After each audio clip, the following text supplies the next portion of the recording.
છે. શાસ્ત્રીજી મહારાજે પણ કહ્યું, મારામાં અને યોગીમાં કાંઈ ફરક નથી. વ્યાસજીએ સાધુના જે ગુણો લખ્યા છે એ ગુણોમાં કંઈ બાકી રહી ગયા હોય તો એ આ યોગીજી મહારાજમાં છે. આ બધી સાધુતાની વાત છે, પણ જે કાર્યક્ષેત્રમાં પોતે કાર્ય કરી રહ્યા છે, જે કાર્યની જવાબદારી એમના ગુરુએ એમને સોંપી છે, એને કેટલી બધી પ્રામાણિકતાથી, વફાદારીપૂર્વક, નિષ્ઠાપૂર્વક પાર પાડવાની, બજાવવાની અને ગુરુ માટે સમર્પિત થવાનો એમનો જે ભાવ છે એ આપણને સૌને એક અદ્ભુત પ્રેરણા આપી જાય છે.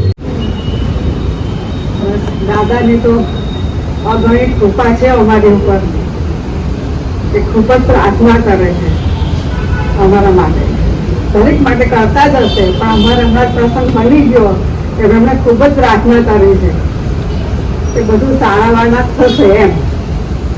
તો ભોજન કર્યું છે એમણે, બસ એમની તબિયત બહુ સરસ રહે, લાંબો સમય સુધી આપણી સાથે રહે, આપણે એમની બહુ જ જરૂર છે. એમની તબિયત બહુ સરસ રહે, બસ એ જ પ્રાર્થના સદાની પણ જાય. 8 વર્ષે મૂકતા છે મારાથી,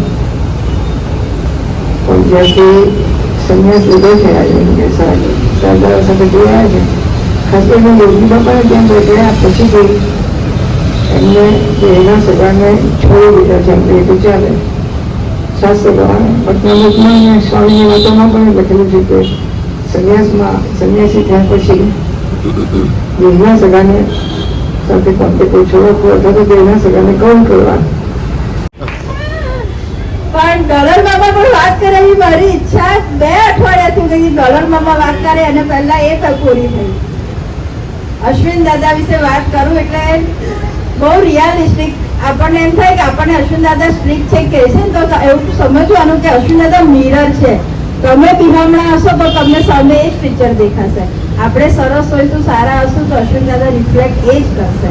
અને એક પ્રસંગ હમણાં હું બહુ ફાસ્ટ કહી દઈશ કે સાહેબ દાદા અને અશ્વિન દાદામાં જે પર્સપેક્ટિવમાં ફેર છે ને, એમની આપણને કહેવાની સ્ટાઇલમાં કે એમાં સાહેબ દાદા આપણને બહુ પ્રેમથી ને કદાચ ખોટું થાય એટલે સામેવાળાને દુઃખ ના થાય એ રીતે કહેતા હોય. મારા ભાગે અચાનક આવી ગયું છે.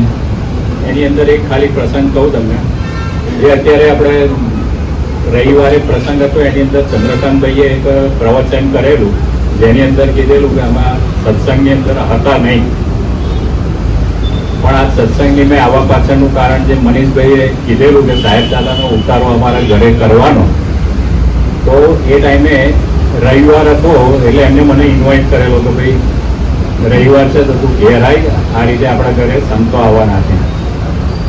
તો એ દિવસે અમે ગયા અને અશ્વિન દાદાનું એક પ્રવચન ચાલતું હતું, તિલક ચાલતો.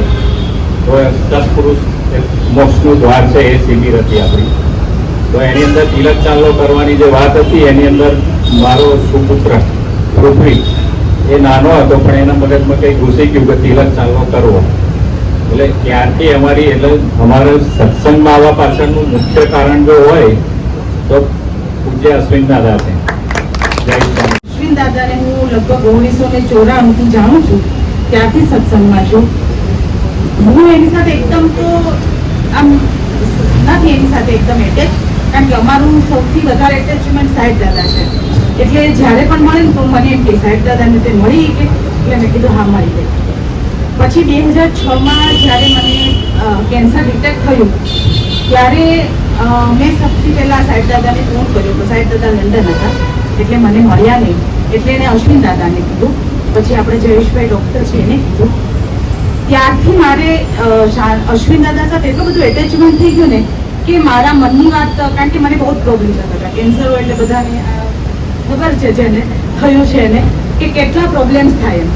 તો હું જેવો ફોન કરું ને એ મને જે મનમાં વાત હોય કે મને જે ઘણી વાર કેટલું બધું પ્રોબ્લેમ, શરીરમાં તો બહુ બધા પ્રોબ્લેમ થતા હોય કે આજે આ થાય છે ને આ થાય છે, એટલે હું હજી ફોન કરું, હલો કહું જય સ્વામિનારાયણ, તો ત્યાં જ બોલી દે કે આવું થાય છે, ચિંતા નહીં કરવાની, આપણે સારું થઈ જશે. મહારાજની કૃપા આજે આપણે સર્વ ભેગા થઈને સદગુરુ સંત પરમ પૂજ્ય અશ્વિન દાદાનું પ્રાગટ્ય પર્વ ઉજવી રહ્યા છે.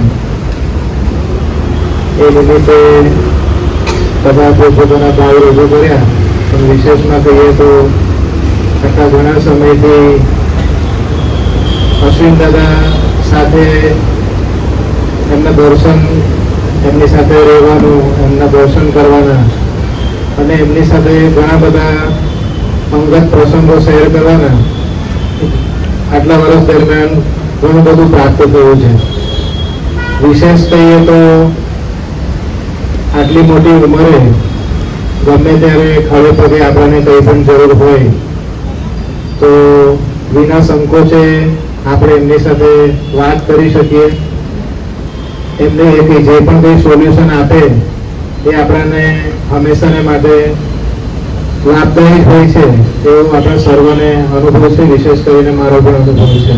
કે નળીએ જેવા લાગે છે, બહારથી બહુ એમ કઠણ અને સ્ટ્રિક્ટ પણ છે, એમ મલાઈ જેવા સોફ્ટ અને એવા જ છે. મારું ફર્સ્ટ મીટઅપ છે ને 23rd ઓક્ટોબર 2015માં થયું હતું અશ્વિન દાદા સાથે. તો ત્યાં તો મેં મળી લીધું, ત્યાં કંઈ મને ઓળખાણ નહીં એવું કંઈ હતું નહીં, કેમ કે લંડનથી પપ્પા મમ્મી આવ્યા ને લઈ ગયા મિશન, એટલે કંઈ એટલી બધી ઓળખાણ નહીં. આપણે તો દર્શન થઈને પગે લાગીને આવી ગઈ હતી. પછી ધીરે ધીરે સમજતી થઈ અને 3-4 વર્ષ થઈને 10th પાસ થયું. પછી આવ્યું 11thમાં શું ચૂઝ કરું, સાયન્સ કે કોમર્સ. પપ્પા અને ઘરેથી કે સાયન્સ કર. મને સાયન્સની બિલકુલ ઈચ્છા નહીં, કેમ કે દીદીએ સાયન્સ લીધું ને મેં એમની બુક્સ જ જોઈને એમ નહીં, ના હવે સાયન્સ નહીં થાય, બાયોલોજી મેથ્સ કશું નહીં. પછી સીધું કોઈને ઘરે ખબર નહીં, મેં દાદાને ફોન કરી દીધો. બધા જ હતા એટલે કોઈ વિશેષ કહેવાનું ના રહ્યું, પણ દાદાના 4 શબ્દો, જય સ્વામિનારાયણ, થેન્ક યુ, પ્રેમ અને કોંગ્રેચ્યુલેશન. દાદાના 4 જ મેસેજ હોય, તમે ગમે તેટલો મેસેજ કરો પણ તમને રિપ્લાય આ 4 જ આવે, એનાથી આગળ કશું આવે નહીં, પણ એકદમ ઇન્સ્ટન્ટ આવે. એટલે તમે મેસેજ કરો તરત જ રીડ કરે, પ્રેઇંગ કરવા જેવો તો પ્રેઇંગ કરે, આભાર દર્શન કરો તો થેન્ક યુ કે કોંગ્રેચ્યુલેશન કે, પણ તરત જ તમને જવાબ આપી દે. તમને આટલા બધા દેશ વિદેશમાં ટાઈમનો ડિફરન્સ અને બધા પોતપોતાની રીતે મેસેજ કરે છતાં દાદા કેટલો ભક્તો માટે ભીડો સહન કરતા હશે. એમના માટે ભક્તો આ જે કરે છે કે ભીડો નથી, પણ આપણને તો એવું લાગે કે આ એનો તો ભીડો તો પડતો જ હોય એમને. અને સવારનો પાછલો ફોન આવ્યો કે તમારે મહાત્મ્યગાન કરવાનું, અને જુલાઈ મહિનો એટલે તો અગાઉની સભામાં થયો બધા ધુરંધરોનો જન્મ છે, કારણ ગુરુનો જન્મદિવસ જેવો થયો હોય અને એવો જે જન્મદિવસો આવે બધા ધુરંધરો. અમે તો અત્યારે તો બધા પૈસા છે પણ તે બધા ખાડો ઉઘરાઈને જમવાનું રાખતા, એવું મને યાદ છે 25 વર્ષ પહેલા. એવા ધુરંધરોમાં આ મહિનાના જન્મદિવસો કયા કયા છે તો આજે તો જે બોલવાનું જોયા પણ બધાના નામ બોલવું. રામચંદ્રભાઈ કાલીપાડા બરોબર હોય, બધા ધુરંધરો હોય, જગદીશ રંગવાલા, ડોલરભાઈ, દિનેશ રંગવાલા, મફતલાલ, એટલે જુઓ તમે આ બધા અશ્વિન દાદાના પત્તા. ગોવિંદ કાકા જો શંકર કાકા બાબાનો જે આવતા મૂર્તિ પાછી હોય આવતા ગુરુવાર એમનો જોડે, વિશાલ રંગવાલા, હર્ષ અને આપણી મોની મૈત્રી.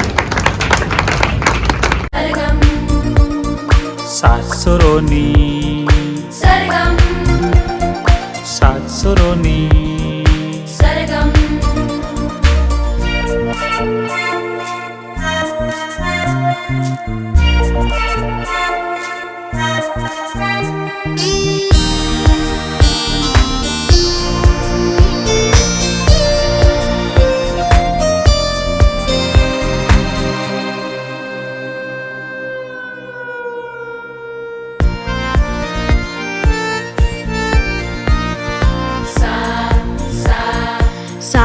એટલે સાહેબ દાદાના સૈનિક શૂરા બનીએ.